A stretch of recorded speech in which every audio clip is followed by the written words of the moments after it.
RAB 2 এর CO sir আমাদের সাথে আছেন। আমরা অভিযান পরিচালনা করছি সকাল থেকেই।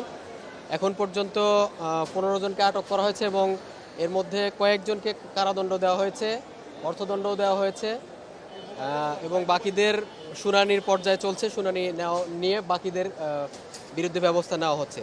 আর আপনারা জানেন যে আমাদের এইটা একটা ধারাবাহিক অভিযান। আমরা 2 মাস আগেও এখানে অভিযান পরিচালনা করেছি, এর আগেও অভিযান পরিচালনা করেছি। আমাদের র্যাব 2 এর সিও স্যার এই বিষয়ে খুবই তৎপর এবং আমরা এটা এরপরেও অব্যাহত রাখবো আর কি। আর আপনি যেটা বলছেন যে হাসপাতাল কর্তৃপক্ষের যেই অবহেলা বা তাদের কোনো সংশ্লিষ্টতা আছে কিনা, এটা আসলে ডাক্তার বা সেই পর্যায়ে তাদের প্রফেশনাল নৈতিকতার বিষয়টা। প্রফেশনাল নৈতিকতা থেকে কেউ যদি ডিরেইল হয়ে যায় তাহলে সেক্ষেত্রে কিন্তু আমরা আইনগতভাবে কিছু করতে পারি না।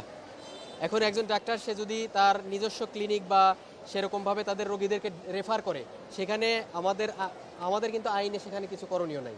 তাদের প্রফেশনাল নৈতিকতার বিষয়টা।